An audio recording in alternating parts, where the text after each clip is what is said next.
Dukunze kureba bamwe mu bakinnyi bakina football ahanini mu makipe dukunda gusa hari bamwe baza bakarushaho gutuma dukunda amakipe twafanaga cyangwa bamwe bakaba bahindura amakipe bafanaga bakajya mu makipe akinamo abo bakinnyi bakunze.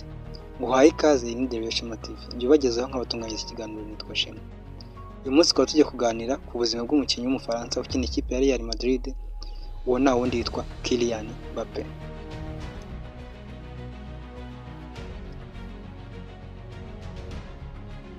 Ubundi amazina yose yiswe n'ababyeyi yitwa ni Kylian Mbappé Lotte.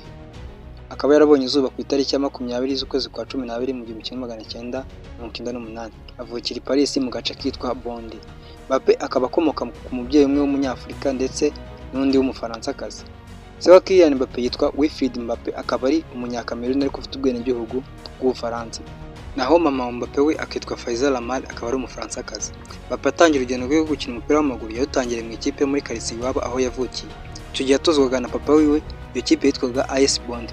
Nyuma Mbappé amaze kugira imyaka 6 yaje kwinjira mu ikipe y'abato, ariko kubera ubuhanga butangaje yagiye agaragaza budasanzwe, nyuma yaje gukomeza kwitoreza muri Academy ya Clairefontaine nitoreza ku kibuga kitezwaho n'ikipe y'igihugu y'Ubufaransa. Muri 2013 Mbappé yaje kwinjira mu ikipe z'abato za AS Monaco, ariho yakomeje gukinira, nyuma aza kwinjira mu ikipe nkuru ya Monaco ariho yamenyekaniye cyane.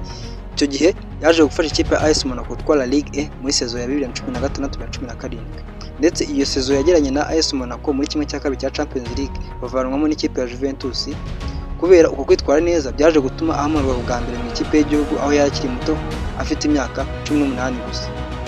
Muri 2017 Mbappé yaje kujya muri Paris Saint-Germain agenda ari nk'inizanya, ariko nyuma aza kugurwa na Paris Saint-Germain muri 2018.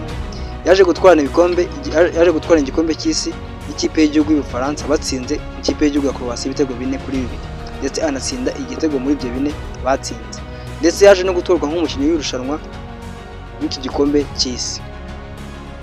Mbappé muri PSG yakiniye imikino 308 ayitsindira ibitego 256, byatumye aba uwa mbere wayitsindiye ibitego byinshi mu mateka yayo.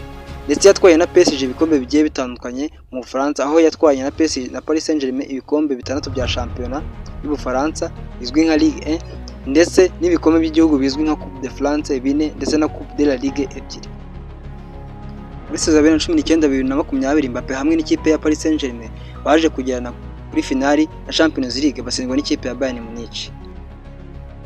Mu gikombe cy'isi cyabaye muri 2022 cyabereye muri Qatar, Mbappé n'ikipe y'igihugu baje kugera kuri finali y'igikombe cy'isi aho baje gutsindwa kuri penalty n'ikipe y'igihugu ya Argentine.